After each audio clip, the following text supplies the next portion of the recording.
Hi పిల్లలు, లేత మనసు ఈ కథ మీకోసం. హలో ఫ్రెండ్స్, ఇలాంటి కథలు ఇంకా మీరు వినాలనుకుంటున్నారా?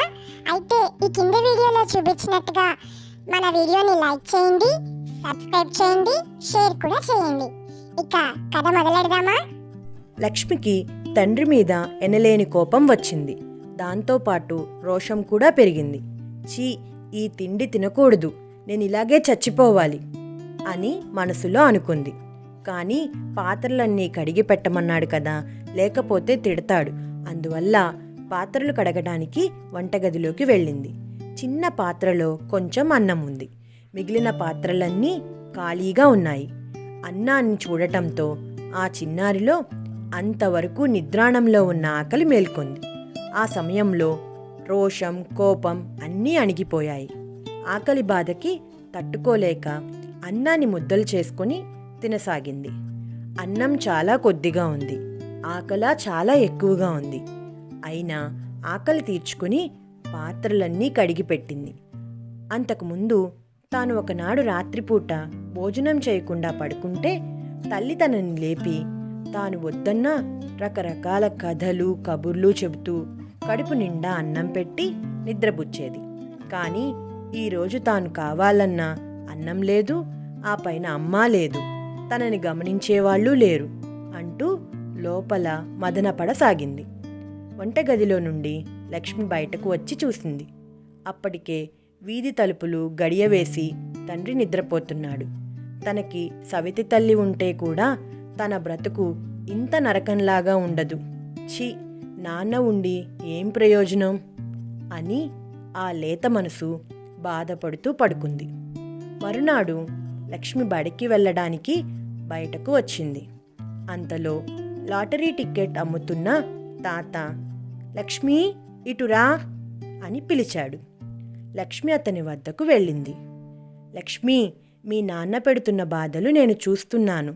నువ్వు ఈ ఇంటి మహాలక్ష్మివి, నిన్ను నష్టజాతకురాలు అని తిడుతున్నాడు మీ నాన్న. అతను మీ అమ్మ పోయినప్పటి నుండి అలా మారిపోయాడు. నువ్వు మహాలక్ష్మివని నిరూపించాలి. నా వద్ద ఒక టికెట్ తీసుకో, నీకు తప్పక 1,00,000 రూపాయల బహుమతి వస్తుంది అన్నాడు. లక్ష్మి నవ్వుతూ, తాత, నేను నష్టజాతకురాలిని. ప్రతిరోజు మా నాన్న తిడుతున్నాడు. నువ్వు 1,00,000 రూపాయలు వస్తుందని చెప్తున్నావు. నాకు అదృష్టం ఉంటే ఇన్ని కష్టాలు పడవలసి వచ్చేదాన్నా అంది. నా మాట విను. ఇంతకుముందు మీ నాన్న నీ పేరుతో తీసిన టిక్కెట్కు బహుమతి వచ్చింది. ఒక్క టిక్కెట్ తీసి చూడు, నీకు బహుమతి వస్తే మీ నాన్న మారిపోతాడు అన్నాడు.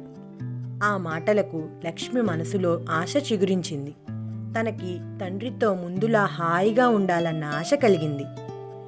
అందువల్ల ఇంటికి వెళ్ళి తన వద్ద ఉన్న రూపాయి తీసుకొచ్చి ఒక టిక్కెట్ తీసుకుని బడికి వెళ్ళిపోయింది.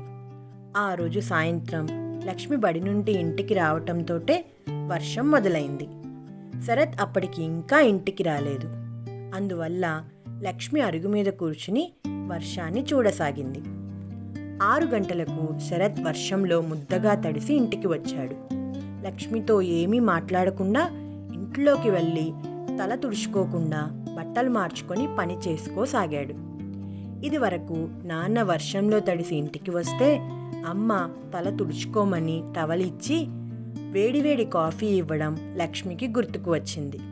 తల సరిగ్గా తుడుచుకోకపోతే జ్వరం వస్తుంది కదా. కానీ ఆ పసికందుకు నాన్నకి ఆ మాట చెప్పడానికి ధైర్యం చాలలేదు. అందువల్ల అలాగే ఉండిపోయింది. మర్నాడు లక్ష్మి ఆలస్యంగా నిద్రలేచింది. వంటగదిలో నాన్న ఉన్నట్లు అలికిడి లేదు. ఆశ్చర్యపోతూ తండ్రి గది వద్దకు వెళ్ళి చూసింది. శరత్ ఇంకా నిద్రపోతున్నాడు. బాగా అలసిపోయినట్టున్నాడు. ఆలస్యంగా నిద్రలేస్తాడేమోనని లక్ష్మి తన పనులు చేసుకోసాగింది. 8 గంటలయింది. అప్పటికి నాన్న లేవకపోవటంతో లక్ష్మి భయంతో దగ్గరకు వెళ్ళి తలను తాకి చూసింది. ఎంతో వేడిగా ఉంది. బాగా జ్వరంతో ఉన్నట్టుంది. లక్ష్మికి ఏం చేయాలో తెలియలేదు. రాత్రి వర్షంలో తడవడం వల్ల జ్వరం వచ్చిందని తెలుసుకుంది. మరి డాక్టర్ రావాలి కదా. డాక్టర్ ఎక్కడుంటారో తెలియదే తనకు. ఇంతవరకు తాను ఒంటరిగా ఎక్కడికి వెళ్ళలేదు. కొంతసేపు ఆలోచించి చివరికి మూడో ఇంటి పంకజం ఇంటికి వెళ్ళి ఆమె సహాయంతో ఒక డాక్టర్ని ఇంటికి తీసుకువచ్చింది. డాక్టర్ శరత్కి ఇంజెక్షన్ ఇచ్చి కొన్ని మాత్రలు ఇచ్చి వెళ్ళిపోయాడు. తరువాత శరత్ నెమ్మదిగా కళ్ళు తెరిచి ఎదురుగా ఉన్న పంకజంని చూసి ఆశ్చర్యపోయాడు. పంకజం జరిగినది వివరంగా చెప్పి, శరత్, నువ్వు లక్ష్మిని ఎంత అసహ్యించుకున్నా నీ మీద దానికి ఎంత ప్రేమ ఉందో అర్థం చేసుకో. లక్ష్మి నాకు నీ జ్వరం సంగతి చెప్పకపోతే నీ గతి ఏమయ్యేది? భార్య మీద ప్రేమతో కన్న కూతురుని అసహ్యించుకునేవారు ప్రపంచంలో ఎవరూ ఉండరు. ఇకనైనా నీ కూతురిని బాగా చూసుకో. లక్ష్మి నీ ఇంటి మహాలక్ష్మి అని చెప్పి వెళ్ళిపోయింది. శరత్ ఏమీ మాట్లాడలేకపోయాడు.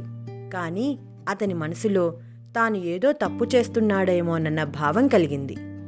అంతలో అతని దృష్టి గదిలో ఉన్న భార్య సీత ఫోటో మీద పడటంతో కూతురి మీద భావం మంచులా కరిగిపోయింది. ఛీ, నీ వల్ల నా సీతని పోగొట్టుకున్నాను. నువ్వు నా ఇంటికి లక్ష్మి కాదు, నాకు దాపరించిన శని అని మనసులో తిట్టుకున్నాడు. 2 రోజుల తరువాత శరత్ ఆఫీస్కి వెళ్ళాడు.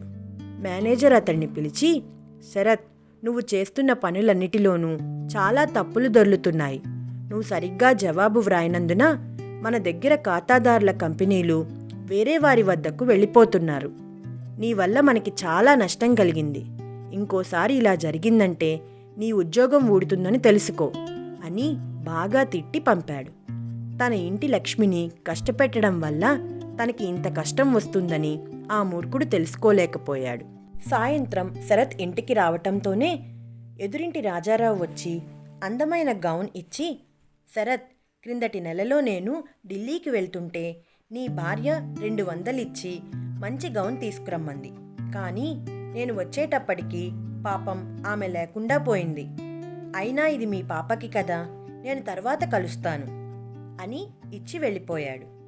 అంతటినీ దూరం నుండి చూస్తున్న లక్ష్మి, ఆహా, ఆ గౌన్ ఎంత అందంగా ఉంది.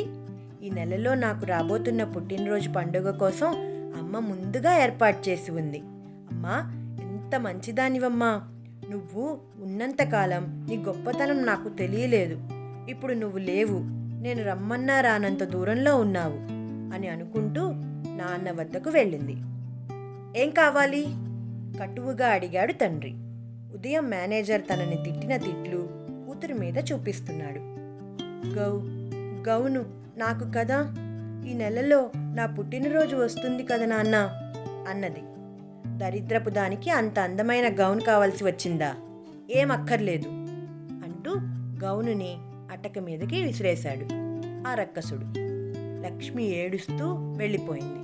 మర్నాడు శరత్ ఆఫీస్లో పనిచేస్తుండగా తన కోసం ఎవరో వచ్చారని ప్యూన్ చెప్పటంతో పనిని వదిలి బయటికి నడిచాడు. ఈ కథ మీకోసంలో ఈ కథ మీకు నచ్చిందా పిల్లలు? నచ్చినట్టయితే లైక్ చేయండి, షేర్ చేయండి, కామెంట్ చేయండి, ఇంకా సబ్స్క్రైబ్ కూడా చేసుకోండి. గంట కొట్టని వాళ్ళు కూడా గంట కూడా